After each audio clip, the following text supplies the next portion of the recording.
نستعين على أمور الدنيا والدين والصلاة والسلام على أشرف المرسلين سيدنا مولانا محمد وعلى آله وأصحابه أجمعين. سبحانك لا علم لنا إلا ما علمتنا إنك أنت العليم الحكيم. رب اشرح لي صدري ويسر لي أمري واحلل عقدة من لساني يفقهوا قولي. أما بعد فإن أصدق الحديث كتاب الله تعالى وخير هدي هدي محمد صلى الله عليه وسلم شر الأمور محدثاتها وكل محدثة بدعة وكل بدعة ضلالة وكل ضلالة في النار. Hadirin jamaah musalla al-mahsyurin yang dirahmati Allah, alhamdulillah malam ini kita dapat berkumpul di majelis yang mulia, majelis yang banyak disebut-sebut nama baginda Rasulullah sallallahu alaihi wasallam. Mudah-mudahan kegiatan kita, rutinitas kita setiap malam Jumat di mushola yang kita cintai ini menjadi asbab kita akan dimudahkan berkumpul dengan kekasih kita baginda Rasulullah sallallahu alaihi wasallam, dan mudah-mudahan kita semuanya akan mendapat syafaat baginda Rasulullah sallallahu alaihi wasallam. Amin ya rabbal alamin. Hadirin jamaah yang dirahmati Allah, malam ini kita akan menyambung syarah daripada kitab Riyadhus daripada kitab Simtud Duror. Kita berhenti pada pasal yang ke-11. Separuh jalan kita baru menjelaskannya. Insyaallah kita akan sempurnakan pada malam hari ini. Amin ya rabbal alamin. Pada pertemuan yang terakhir kita berhenti pada ucapan pengarang kitab, faminha taksirul qalili wa bar'ul alili wa taslimul hajari wa ta'atus syajari wa insyiqaqil qamari wal ikhbari bil mughayyabati. Gitu ya. Sebahagiannya sudah kita bahas sampai wa ta'atus syajari, kepatuhan pohon tanam-tanaman terhadap baginda Rasulullah sallallahu alaihi wasallam. Bentuknya bagaimana kepatuhan pohon-pohon itu kepada Rasulullah? Ketika Nabi perintahkan pohon-pohon itu untuk datang kepadanya, maka pohon-pohon itu pun mendatangi Nabi layaknya seorang manusia yang datang ketika dipanggil oleh majikannya. Dan itu nyata terjadi sebagai bentuk mukjizatnya Rasulullah.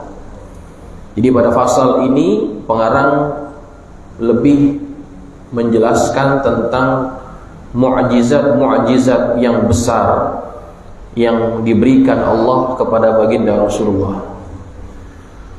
Nah, kemudian di antara mukjizat yang besar yang diperoleh Nabi sallallahu alaihi wasallam adalah wansyiqaqil qamari, dan terbelahnya bulan. Nah, terbelahnya bulan itu merupakan salah satu mukjizat terbesar Rasulullah. Dalam kitab Anwarul Muhammadiyah disebutkan bahwa wa'lam annal qamara lam yanshaqqa li ahadin ghairi nabiyyina sallallahu alaihi wasallam. Ketahuilah bahwasannya tidak pernah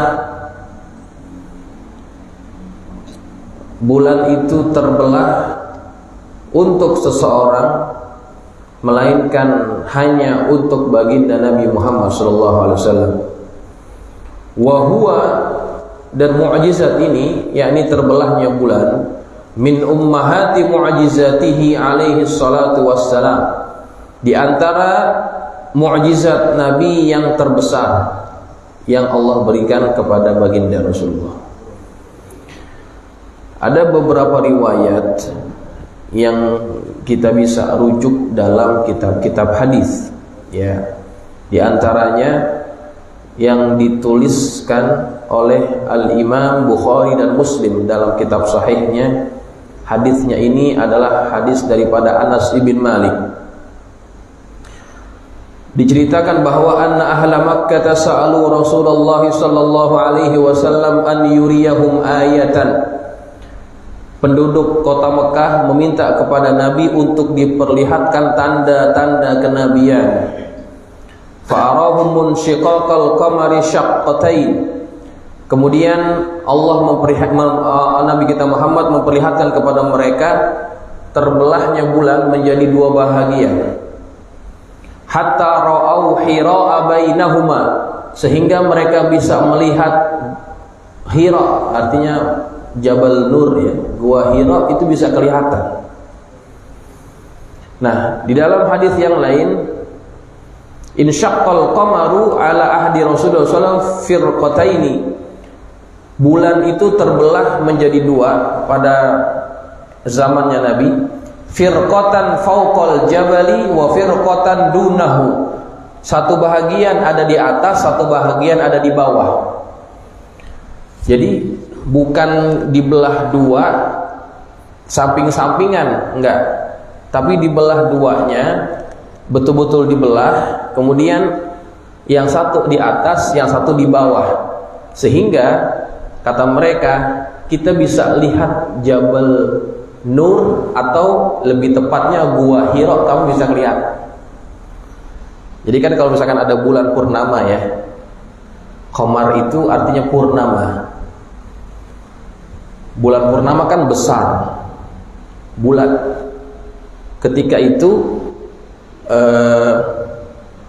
Jabal Nur tertutupi oleh bulan yang purnama.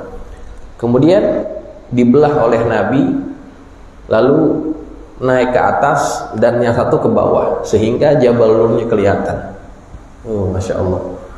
Nah, ketika sudah dibelah bulan menjadi dua, Nabi katakan, ishadu, saksikanlah, saksikanlah. Nah, namanya orang sudah nggak demen sama Rasulullah, ketika sudah diperlihatkan mukjizat itu, terbelahnya bulan menjadi dua, mereka berkata, hadza sihru ibni Abi Kabsyah. Ini sihirnya Ibnu Abi Kabsyah. Faqalu, mereka berkata, unzuru ma ya'tikum bihis sufar. Lihatlah, tungguin apakah terbelahnya bulan ini bisa dilihat oleh orang yang musafir dari jauh. Fa inna Muhammadan la yastati'u an yasharon nasa kullahum. Karena sesungguhnya Nabi Muhammad tidak mampu mensihir semua manusia. Kalau kita di Mekah, mungkin dia bisa sihir kita. Tapi tungguin, nanti kalau ada orang yang musafir datang kemari, kita tanya apakah dia juga melihat bulan itu terbelah. Nah, kemudian tidak lama dari peristiwa itu datang rombongan ya musafir ya, faja'as sufar fa akhbaruhum bidzalika. Ketika mereka datang, ditanya, apakah kamu pernah melihat beberapa malam yang lalu bulan terbelah menjadi dua? Mereka berkata, iya, kami menyaksikannya. Jadi peristiwa itu dilihat oleh semua orang yang ada pada zaman itu. Dan kalau kita lihat kepada kontur bulan saat ini, itu tidak bisa dipungkiri bahwa ada seperti bekas retakan, ya, seperti bekas retakan pada tengah-tengah bulan sekarang ini. Itu tanda pernah terbelah menjadi dua. Itu nggak bakal bisa hilang, ya, itu nggak bakal bisa hilang. Nah, jamaah yang dirahmati Allah, itulah diantara mukjizatnya Nabi kita Muhammad SAW, yaitu terbelahnya bulan. Kemudian wal ikhbari bil mughayyabati. Wal ikhbari bil mughayyabat, di antara mukjizat Nabi adalah memberi kabar tentang perkara-perkara yang gaib. Apa maknanya perkara yang gaib? Perkara yang gaib adalah perkara yang tidak bisa dijangkau oleh panca indera. Sesuatu yang akan terjadi di masa yang akan datang, Nabi bisa mengetahuinya berkat mukjizat daripada Allah Subhanahu wa taala. Banyak ya, banyak yang Nabi ketahui akan peristiwa yang akan terjadi di kalangan para sahabat, dan itu dikatakan kepada para sahabat. Di antaranya Nabi pernah berkata bahwa di kalangan sahabat-sahabatnya Nabi Muhammad, Nabi pernah berkata, Umar akan mati dibunuh, Utsman akan mati dibunuh, kemudian Ali juga mati dibunuh. Itu Nabi sudah katakan, dan itu betul-betul terjadi ya. Umar ditikam oleh Abu Lu'lu'ah al-Majusi, Utsman dibunuh oleh pemberontak yang datang dari negeri Syam, yang ketiga Sayyidina Ali itu dibunuh oleh Abdurrahman ibn Muljam. Tiga-tiganya Nabi katakan itu. Abu Bakar Nabi nggak sebut bahwa dia meninggalnya dibunuh, enggak, karena memang dia meninggalnya sakit ya, enggak. Kemudian di antara perkara mughayyabat yang Nabi ceritakan adalah akan terjadi fitnah di kalangan para sahabat. Akan terjadi fitnah di kalangan para sahabat. Nabi sudah prediksi itu, bukan prediksi ya. Kalau prediksi kan bisa benar bisa salah ya. Tapi yang Nabi katakan itu pasti benar. Yang Nabi katakan pasti benar. Nah, di antara orang yang diceritakan banyak tentang rahasia-rahasia peristiwa yang akan terjadi, itu adalah sahabat Nabi yang bernama Huzaifah bin Al-Yaman. Huzaifah bin Al-Yaman, beliau ini digelar dengan julukan Shahibus Sirri Rasulullah. Dialah yang memegang rahasianya Rasulullah. Di antara yang diceritakan kepada beliau, kepada Huzaifah ini adalah peristiwa-peristiwa fitnah yang akan terjadi pada para sahabat. Semua sahabat merasa khawatir peristiwa apa itu. Sampai-sampai Umar bertanya, apa yang kamu ketahui tentang fitnah? Apakah pintu fitnah itu akan terbuka pada zaman aku ataupun pada ketika aku hidup? Kata Huzaifah, tidak. Fitnah itu akan terjadi setelah engkau. Ada pintu yang membatasi antara peristiwa fitnah itu dengan engkau. Pintunya itu adalah Umar sebetulnya, cuman Huzaifah nggak ngomong. Pintunya itu Umar. Nah, kemudian kata Umar, apakah pintunya itu akan dibuka ataupun dihancurkan? Gitu. Ini bahasa kiasannya. Apakah pintunya itu akan dibuka atau didobrak ataupun dihancurkan?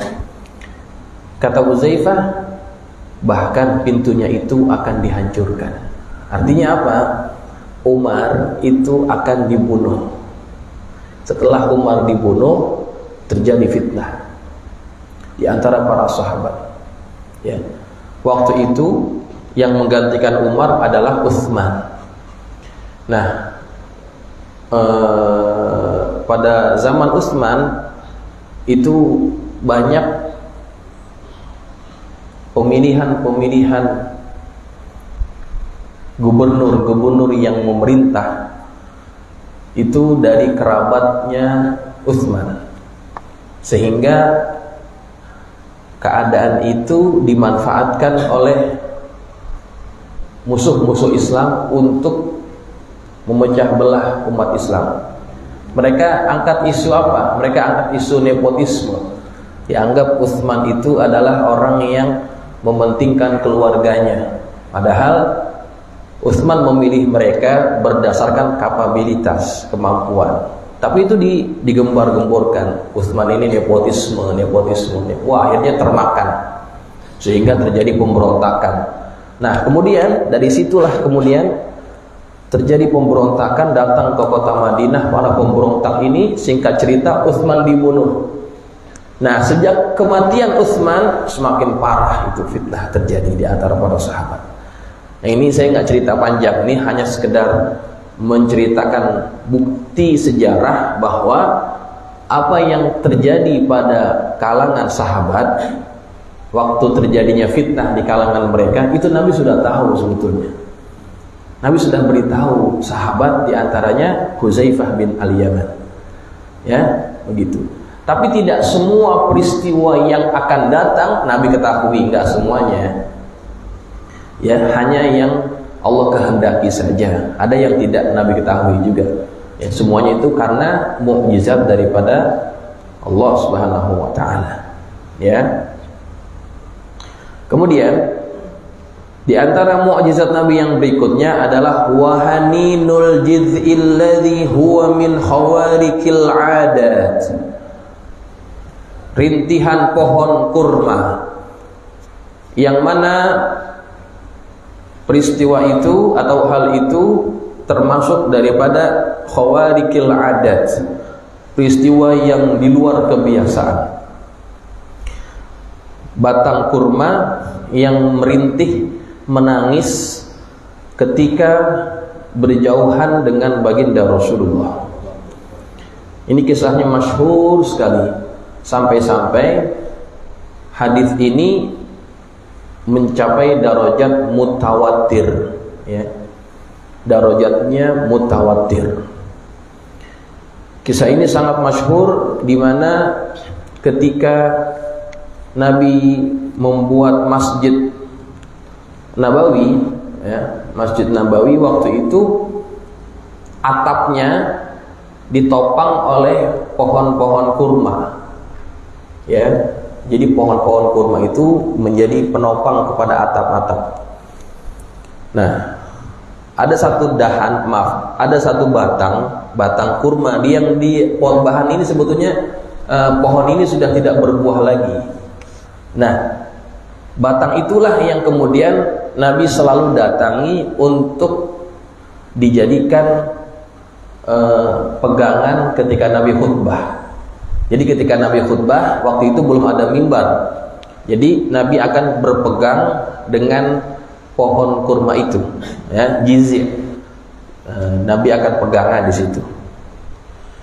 Lalu satu ketika ada sahabat Nabi yang menawarkan untuk dibuatkan mimbar. Dia tukang kayu, dia lihat Nabi khutbah begitu sederhana caranya, kemudian dia tawarkan, bagaimana kalau saya buatkan mimbar. Dibuatlah mimbar yang terdiri daripada 3 undakan, ya. Makanya di antara masjid-masjid yang ada di Jakarta khususnya, mereka buat mimbarnya 3 undakan, walaupun tidak mesti begitu, ya. Cuman yang pertama kali dibuat terdiri daripada 3 undakan. Nah, ketika mimbarnya sudah jadi, kemudian Nabi berkhutbah di mimbar yang baru. Diletakkan mimbar itu agak berjauhan dari batang kurma yang sebelumnya Nabi gunakan untuk khutbah, agak berjauhan. Satu ketika Nabi sedang khutbah, tiba-tiba semua sahabat mendengar suara rintihan, seperti rintihan bayi yang sedang menangis. Syahdu dan menyayat hati suara tangisannya. Maka para sahabat mereka saling pandang memandang dari mana sumber suara itu. Mereka pun tidak mengetahui dari mana sumbernya, sampailah Nabi turun dari mimbar dan Nabi menuju kepada sumber suara tadi. Jadi sumber suara itu berasal dari batang kurma yang dahulu dijadikan pegangan Nabi berkhutbah. Nabi samperin itu dahan, Nabi samperin itu batang pohon kurma, kemudian Nabi peluk, ya, Nabi peluk batang kurma itu sambil Nabi tepuk-tepuk seperti seorang ibu yang sedang mendiamkan anaknya yang menangis gitu. Cep-cep gitu ya, cep. Kemudian Nabi membisikkan sesuatu kepada batang kurma tadi. Setelah itu diam. Nah, Nabi lanjutkan khutbahnya.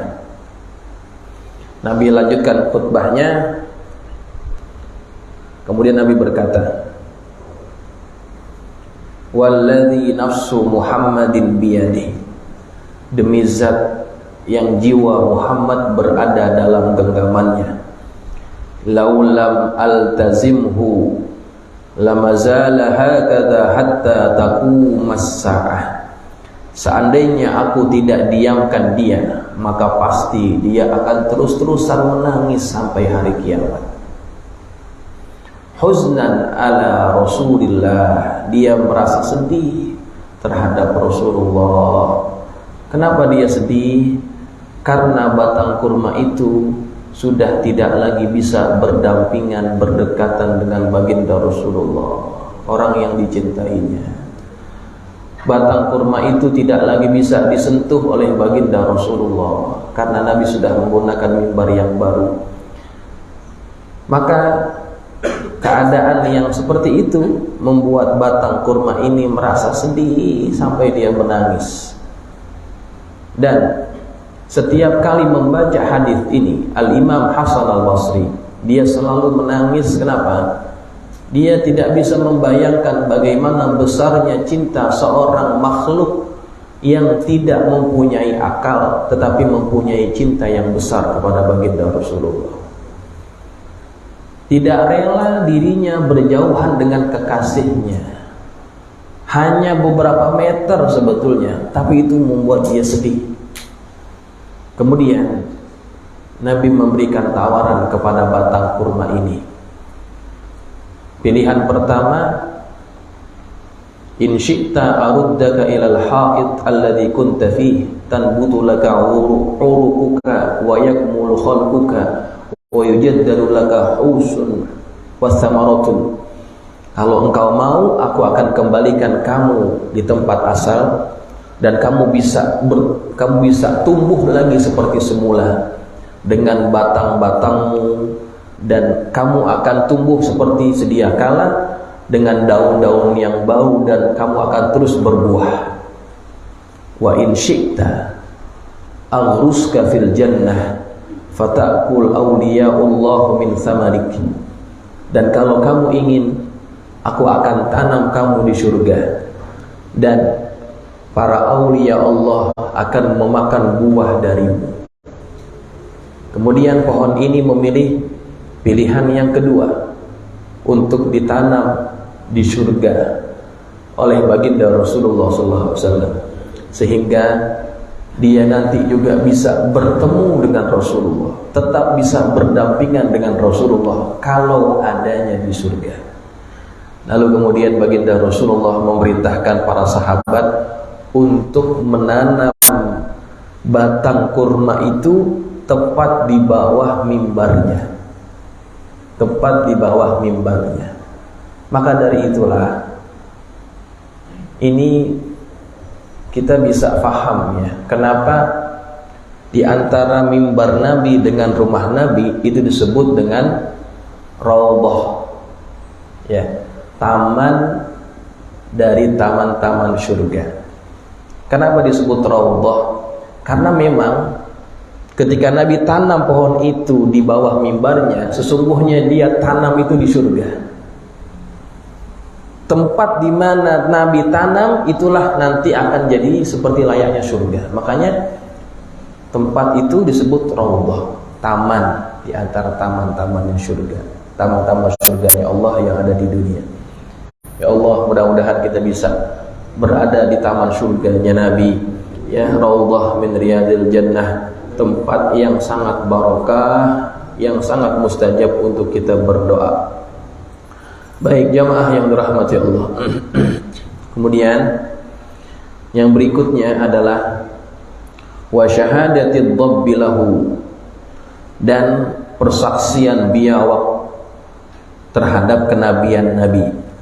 Ya, jadi pengarang kitab menyebut kisah ini persaksian seekor biawak dhab. Ya, dhab itu sebetulnya nggak sama dengan biawak. Kalau biawak dia kan binatang yang haram dikonsumsi, tapi kalau dhab ini dia halal dikonsumsi. Kalau kita bilang dia kadal gurun, ya, kadal gurun. Nah, singkatannya kadrun. Ya, tapi karena bentuknya besar, nggak seperti kadal, jadi orang bilangnya biawak. Kalau biawak agak besar lagi, dia pertengahan antara kadal dengan biawak gitu besarnya. Nah, jadi satu ketika, ini hadisnya daripada Umar, tiba-tiba datang seorang A'rabi daripada Bani Sulaim yang dia habis berburu biawak, dhab ini. Kemudian biawaknya ditaruh di lengan bajunya, ditaruh. Kemudian biawak itu, dhab itu yang sudah diburu oleh dia, ada yang sudah dipanggang kemudian dimakan.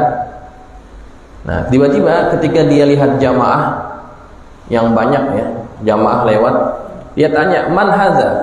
Siapa ini? Qalu, jamaah ini berkata, "Nabiullah." Ini adalah Nabi Allah. Fa akhrajad dhabba min kummihi. Kemudian dia keluarin itu dhabnya dari dari lengan bajunya, dikeluarin. Wallata wal Uzza, kata dia, demi Lata dan Uzza, la amantu bika aw yu'minu hadzal dhab. Aku tidak akan beriman denganmu sehinggalah dhab ini beriman, kata dia nih. Aku tidak akan beriman kepadamu sampai dhab ini beriman. Wa tarahahu baina yaday Rasulillah. Kemudian dhab ini dibuang ataupun dicampakkan di hadapan Rasulullah, dilepas gitu. Faqala Nabi sallallahu alaihi wasallam, Nabi berkata, "Ya dhab, wahai dhab." Fa ajabahu bilisanin mubin yasma'uhu alqaumu jami'an. Kemudian dhab ini bisa berkata-kata, menjawab dengan lisan yang sangat jelas yang didengar oleh orang yang ada di situ. Apa kata dia? Labbaika wa sa'daika ya zaina man wafal qiyamah. Labbaik wa sa'daik, kata dia, aku sambut seruanmu, ya, wahai makhluk yang mulia, orang yang telah menyempurnakan berita tentang hari kiamat. Qala, dia berkata, Nabi berkata kepada dhab ini, man ta'budu, apa yang kamu sembah? Dia berkata, dhab ini berkata, alladzi fis samai arsyuhu, aku menyembah yang arasnya ada di langit, wa fil ardi sultanuhu, yang kekuasaannya ada di bumi, wa fil bahri sabiluhu, yang jalannya ada di lautan, wa fil jannati rahmatuhu, yang rahmatnya juga akan ada di surga, wa fin nari iqabuhu, dan di dalam neraka siksaannya. Itu jawab dhab ini. Ngomong, Pak. Faman ana, kata Nabi. Faman ana, siapa saya? Qala, dia menjawab, Rasulur Rabbil Alamin wa khatimun nabiyyin wa qad aflaha man saddaqaka wa qad khaba man kadzdzabaka. Kata dia, engkau adalah Rasul Tuhan sekalian alam dan penutup para nabi. Sungguh beruntung orang yang membenarkanmu dan sungguh merugi orang yang mendustakanmu. Ketika mendengar itu dhab ngomongnya kayak begitu, fa aslamal a'rabi, maka orang A'rabi tadi masuk Islam. Ya Allah.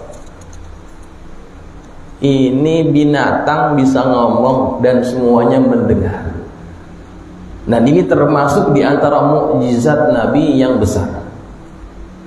Binatang diajak ngomong, dia nyautin. Ya Allah. Jadi itulah fungsi mukjizat. Apa mukjizat? Mukjizat fungsinya adalah melemahkan keraguan orang yang tadinya tidak percaya kepada Rasulullah, kemudian dia bertambah yakin dengan adanya mukjizat tadi. Ya. Nah, itu tentang dhab yang bersaksi. Kemudian disebutkan lagi dalam kitab ini wal ghazalatu bin nubuwah, ya, dan persaksian seekor rusa, ya, kijang, nah, seekor kijang akan kenabiannya Rasulullah. Nah, kalau yang ini ada kisah yang hampir-hampir sama, tapi versinya berbeda. Kalau yang tadi dhab, yang ini kijang. Jadi satu ketika Nabi lewat di satu jalanan, di satu tempat, tiba-tiba Nabi ada yang manggil, ya Rasulullah, ya Rasulullah, ya Rasulullah. Nabi celingak-celinguk, siapa yang manggil? Nggak ada orang. Faltafat ila zabyah masdudah. Kemudian Nabi lihat ke seekor kijang yang sudah diikat lehernya, ya. Ternyata yang manggil dia, yang manggil Nabi adalah dia ini, seekor kijang betina yang ditangkap oleh seorang Arabi. Kemudian Nabi tanya, mahajatuki, apa keperluanmu manggil-manggil saya? Kata dia, kata si kijang ini, ya Rasulullah, Arabi ini memburu aku, dan dia berhasil menangkap aku, dan saya mempunyai 2 ekor anak yang belum sempat saya susukan. Lalu tolonglah Anda sampaikan kepada si Arabi tadi yang menangkap aku agar dia membebaskan aku sebentar saja. Izinkan untuk aku menemui anak-anakku, sekedar memberikan susu kepada kedua anakku itu. Dia ada di balik bukit ini. Tolonglah engkau menjadi penjaminku ya Rasulullah. Aku akan kembali setelah aku susukan anak-anakku. Lalu kemudian Rasulullah tanya kepada dia, bagaimana kalau kamu tidak kembali? Dia berkata, Adzabani Allahu adzabal asyari idlam a'ud. Semoga Allah akan menyiksa aku dengan siksaan yang pedih seandainya aku tidak kembali. Ngomongnya begitu. Akhirnya Nabi percaya. Kemudian Nabi katakan kepada si Arabi ini yang menangkap kijang tadi, tolong lepaskan dia. Dia ingin menyusukan anak-anaknya, setelah itu dia akan kembali. Apa jaminannya? Kalau ini kijang lari, saya jaminannya. Itu kata Rasulullah, saya yang jamin.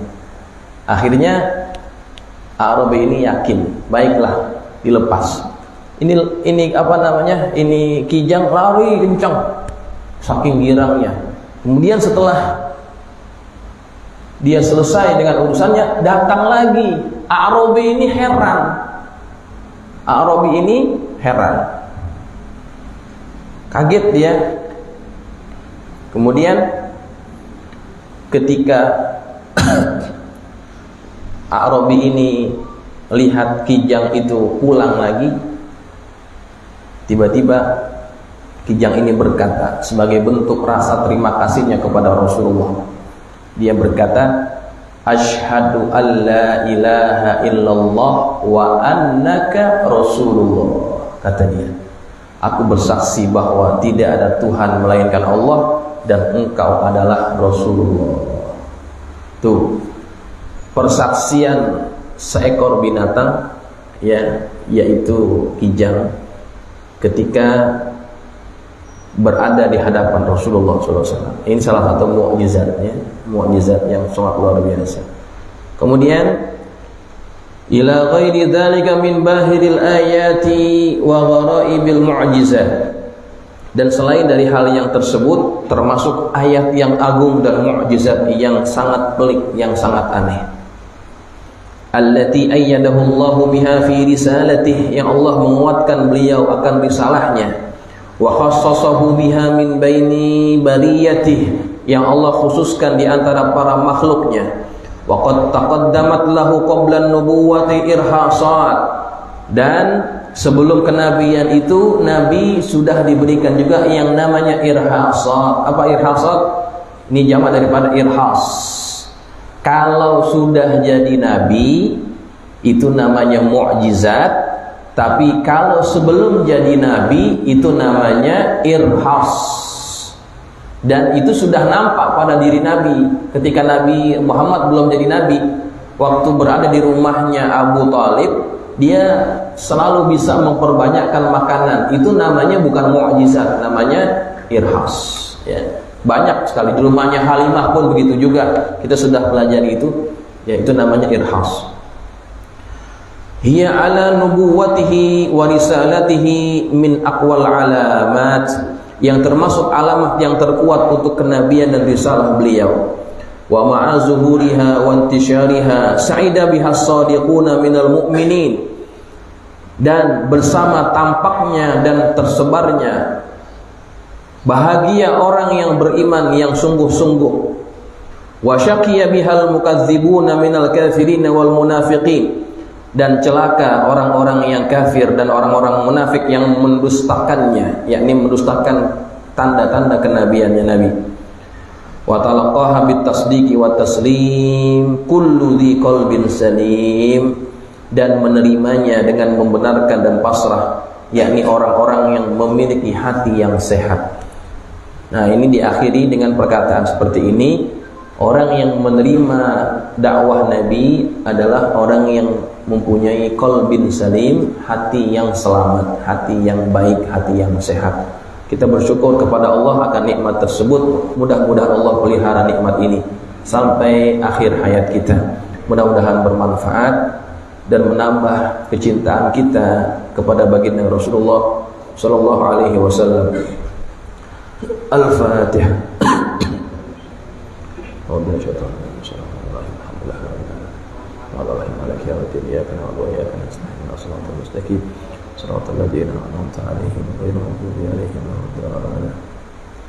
Bismillahirrahmanirrahim. Alhamdulillahirabbil alamin. Wassalatu wassalamu ala asyrafil mursalin sayyidina Maulana Muhammadin wa ala alihi wa ashabihi ajma'in. Allahumma anfa'na bima 'allamtana wa 'allimna ma yanfa'una. Allahumma zidna wa la tanqusna wa akrimna wa la tuhinna wa atina wa la tahrimna wa athirna wa la tusir alaina wa ardina wa arda 'anna. Allahumma inna nas'aluka bihaqqi Fatimata wa abiha wa ba'liha wa baniha iftah alaina wa ala auladina wa talamidina futuhal 'arifin faqihna wa iyyakum fid din wa zubna kamal al-ikhlas wal yaqin. Allahumma barik lana fi Rajab wa Sya'ban wa ballighna Ramadan wa inna 'ala as-siyami wal qiyami wa tilawatil Qur'an. Allahumma a'id alaina Ramadan sininan ba'da sinin wa a'maman ba'da awam zaidina la muntaqisin radina ghayra saqit radina ghayra saqitin maqbulin la matrudin. Allahumma taqabbal minna innaka antas samiul alim wa tub 'alaina innaka antat tawwabur rahim. Rabbana atina fid dunya hasanah wa fil akhirati hasanah wa qina adzabannar. Sallallahu ala sayyidina Muhammadin wa ala alihi wa sahbihi wa sallam. Alhamdulillahi rabbil alamin.